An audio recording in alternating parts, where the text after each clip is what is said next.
Okay, so hello everyone. Um, our interviewee today is Dr. Dehzangi. He Assistant Professor of Computer Science at Morgan State University. We're really happy to have you here. I'm just gonna ask you some questions. That was a good start.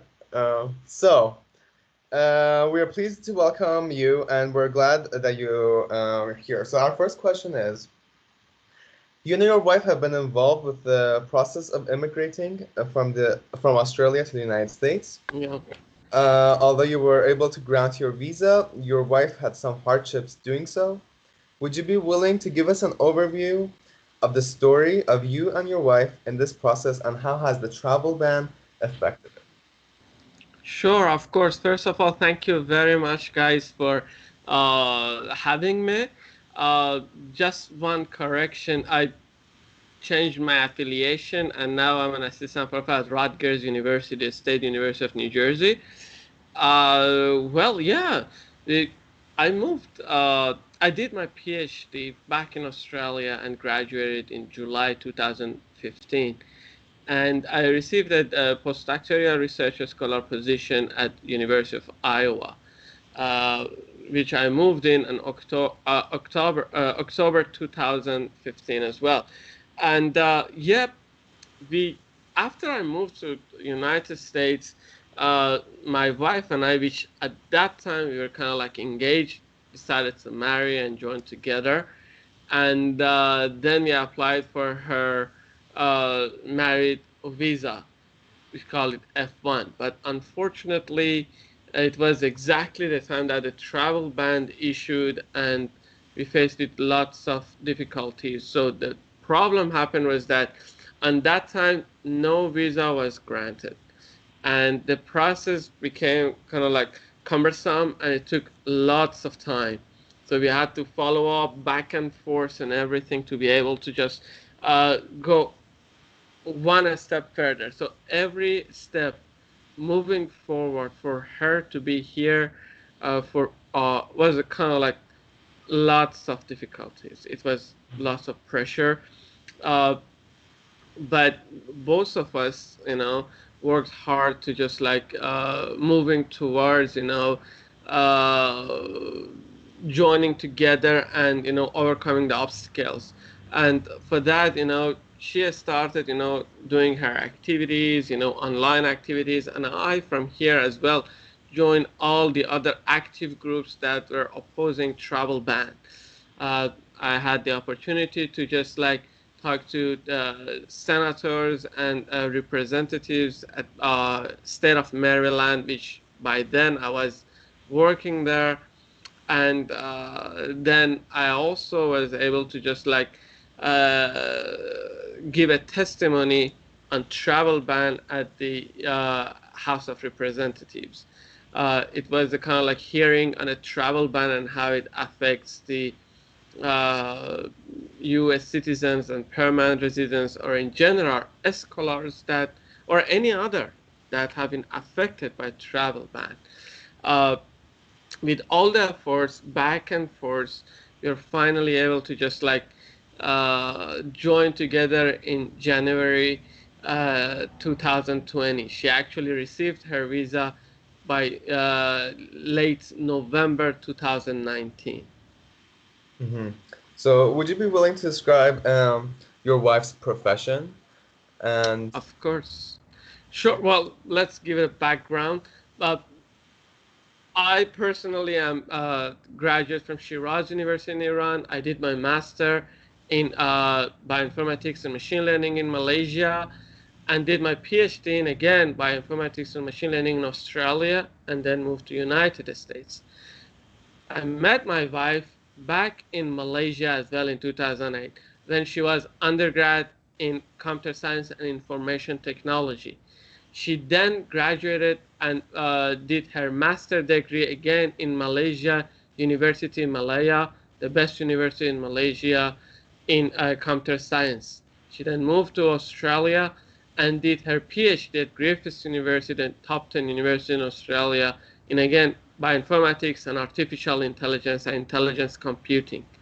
Uh, it is needless to say, after she moved to the United States, she found a very good opportunity. She's currently a postdoctoral research scholar at the University of Maryland, College Park.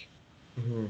So I've heard that your wife got a job opportunity during when she wanted to move, but she unfortunately missed that job opportunity. Can you explain about that?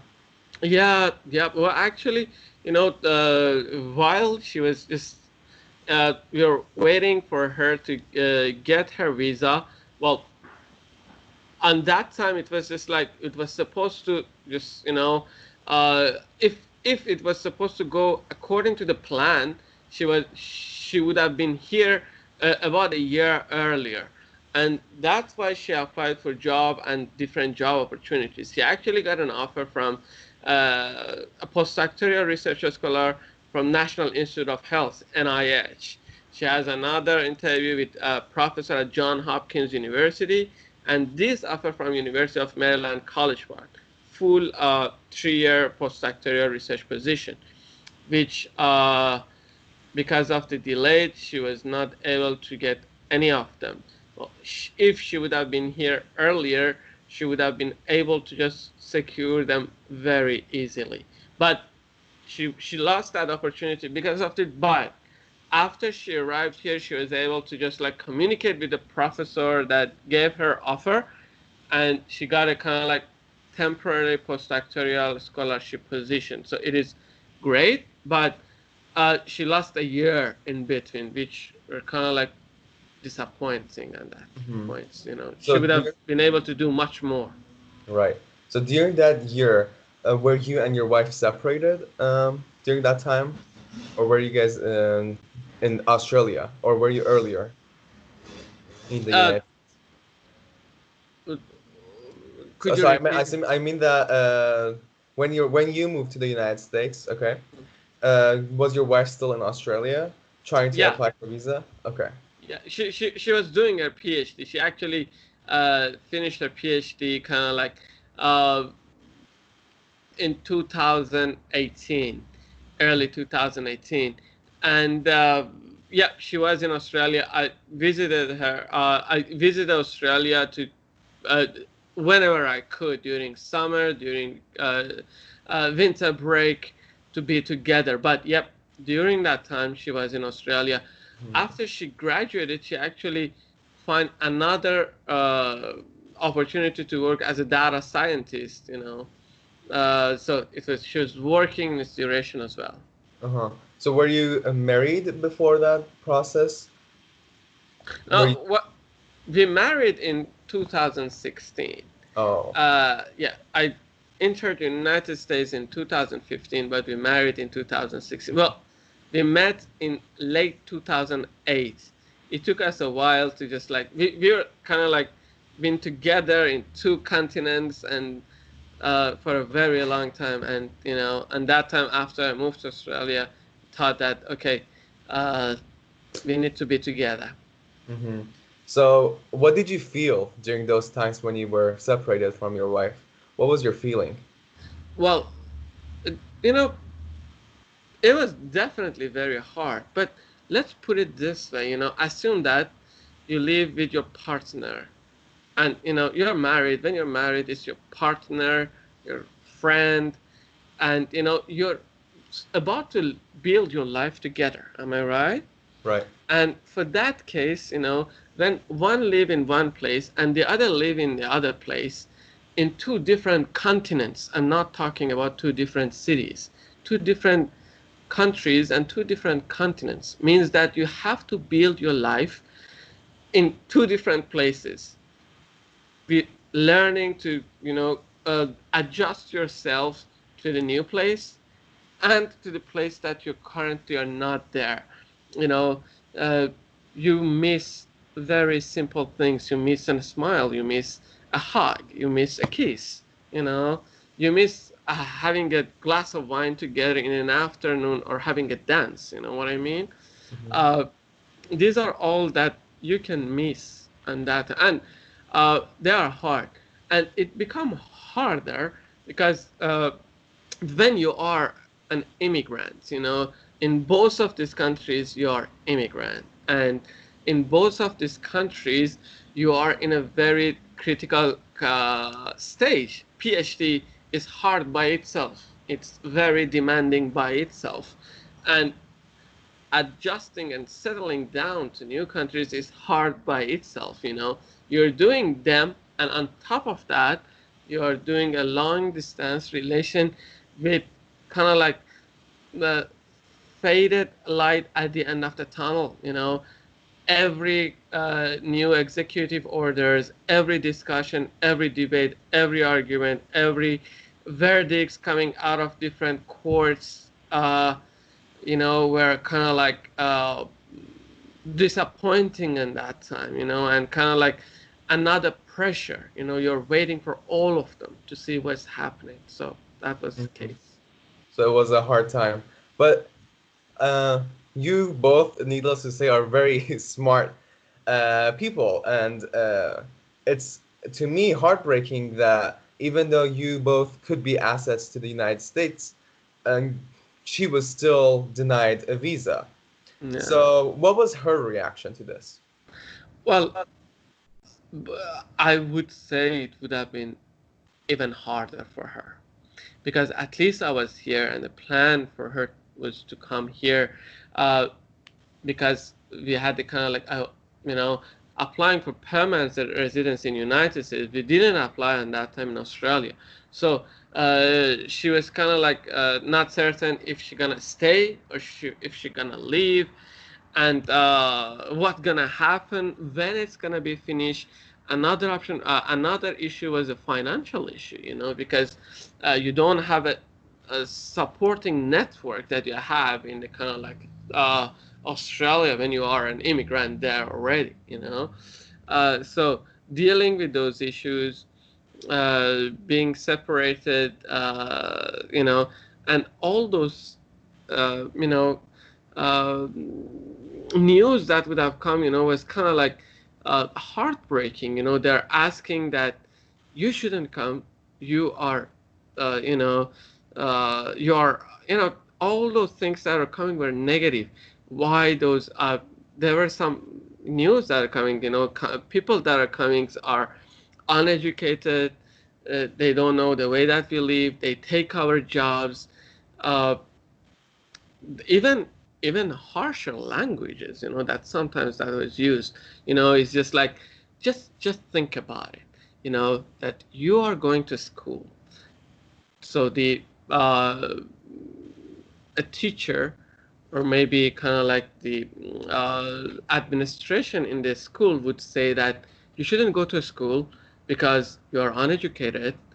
You're taking a place for other people that you want to stay. They want to study. You shouldn't be here. Get back to where you are, and all those things. Even harsher languages that was used. Like people coming from South are rapists, and other languages, which was, just think about it. Somebody tell that to you, forget about nationality, forget about the uh, any other things. It it become very hard, It become even harder when you realize that, my God, I'm a PhD holder. I'm a doctor. I've got position from National Institute of Health. I got position from University of Maryland, College Park. All of them are top rank in United States. Then what is happening here? These are kind of like uh, insulting disappointments. You Right. know, yeah, So, that was a feeling. But I should add it. Life sometimes goes hard. Uh, things become complex. It's not that we're just like all sitting and crying, that this thing's happening. It actually encourages us to fight even harder, and that's okay. We got it. It is our rights. It is a United States is a country of immigrants. It's built up on top of that. Based on the Constitution, I have this rights. Based on the rules and regulation, I have this right. So we right. fought harder and harder. it felt bad hearing them, but it didn't disappoint us. It just made us fought harder. Mhm. How did you react to those words that go back to your country, you're uneducated, you're from Middle East? What was your reaction? Did you say anything back to them or were you just silent? I'm curious. Well, on those cases when I hear it, I got frustrated. I got very angry on that case. But uh, I was not just like uh, being offensive on those cases. I just because I had higher moral ground. At the same time, I had my CV with me. Just they were all there. I didn't need to become kind of like offensive or just like angry, shouting. I just needed to say that, okay, uneducated, I have my certificate with me. Not experienced, I lived in 3 continents. Uh, Being alone, I'm getting a job that they're asking me to come and take it because I can be kind of like into I can be an asset to United States. We are an asset to United States. I was just presenting that. Well, there is a statement very logically that calling me uneducated, burden, taking the jobs and many other things, while I have my CV. Put them together and you judge by yourself, you know. Exactly. And so I put my arguments there, line of reasoning, logic, and I'm teaching logic, I'm teaching reasoning. So, and that logic helped me a lot. Hmm. What was your advice to immigrants who are coming here but are facing all sorts of discrimination, all sorts of false news? What's your advice to them? How can they handle the situation? I That's a very good question. Uh, Personally, I would say that every case is different based on your background, based on your mindset, based on the stage of life that you are in. Your reaction can be different. Okay. It is okay to be sad. It is okay to be frustrated. It's okay to be angry. You know, uh, you have to just, first of all, be kind to yourself. Understand that, when everything attack you, you be nice to yourself. Okay? Respect yourself, respect your character. Then find your rights, and find your voice. Express yourself. Represent yourself. Find a community that works with you. I was not alone there. I didn't go to the Congress alone. There were tons of communities that actively working in that. I felt welcome. I felt heartwarming support, and they helped a lot. You can find it everywhere. There are tons of communities, NGOs that all trying to help and support. Approach them, express yourself, talk to people, present yourself, and know your rights. Know that these are your rights. You are not taking anything extra. You are you know claiming your rights, and go for it. It is your rights, and fight for it. uh, in the land of uh, free and home of the brave, you should have your rights, your constitutional rights. You're part of it. Present yourself, express yourself. Know that there are frustrations, cry sometimes, get frustrated, shout sometimes, but at the same time, uh, demand your rights, and fight for it, And if you don't know it, ask for help, ask for guidance, ask from here and there. This is what I would say on top of my head, what I would think. Right. That's very good advice. Thank you very much. Also, do you think your testimonies in the Congress had any sort of effect on the American people or the government?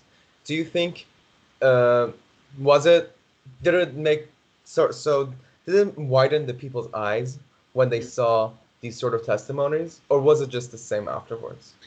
Well, I would like to think. I would like to think that it had, Okay. and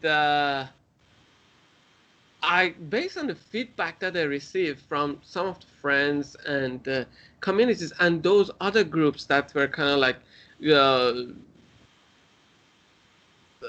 dealing with the same issue, because there were lots of groups that I joined in. We were kind of like actively working with each other. I They all reached out to me and said that it was heartwarming. They were happy about it, and they were encouraged to do more. And even on the testimony time, the representatives, the people that were there, uh, they were happy about it. They were surprised, and sharing my story, uh, I believe it had impact. I believe it had impact, Right. especially as the several media outlets, share that as well. Because, uh, whenever somebody would come and says that, okay, these guys are just taking the jobs and they're uneducated and many other things, now there is a reference there, that, hey, by the way, then it says it's not fully correct. There is a sample. Here it is. It is a testimony. You can go refer to that. It is available in the kind of like hearings at the Congress websites. It is available in the C-SPAN, the news outlet for the Congress, and you can take a look. Come on, it is, and uh, yep, yep. I Yeah. I like to think that it has impact, and it is what I think. Yeah. So last question. Thank you very much for joining us. My last question will be, what are some last words you want to say in regards to your experiences in travel ban? What do you think about that? Uh, well, the personal experience of dealing with kind of like a discriminative ban, that when you see that it's just called travel ban, but when you check the statistics, it was very surprising that it is directed towards certain ethnicities and certain religions, because on that travel ban, Venezuela was there, North Korea, and the rest of the countries was Muslim countries. It was surprising that when they gave the statistics in the hearing, that no one went to the kind of like background check policy from Venezuela. None, 0%. Even from North Korea, out of several hundred, I think it was 100 or something, uh, 30% received a visa. But from the Muslim countries, from Iran, uh, just not Muslim countries, from Iran, the percentage was less than 5%. So even on that travel ban, there were discrimination. So discrimination plus plus, the computer scientists know that it's just like C++ language. So it was kind of like uh, that is very frustrating. And you know, any person dealing with this hardship is unfair and unjust. But at the same time, it was experience of seeing the kind of like the community sorry, the community and the support from community in United States, many communities all around. Uh, it was very heartwarming. People were helping, knowing United States better is that a diverse country with people from diverse background, diverse way of thinking, at the same time, uh, giving the opportunity to represent yourself, talk, express, having the rights to represent, freedom of speech, and being together, and the togetherness was very heartwarming. So it was a fight that, and there I wasn't alone. We weren't alone, as Ale and I, and learning lots of new things, lots of new things. Thank you very much for joining us, Mr. Dehzangi. we really appreciate it. This was our first interview, and you actually broadened my eyes and my friends, hopefully, about this issue. No, thank you guys. Thanks, Sherwin and uh, Alex. Alex. Yes. Thank you, Alex.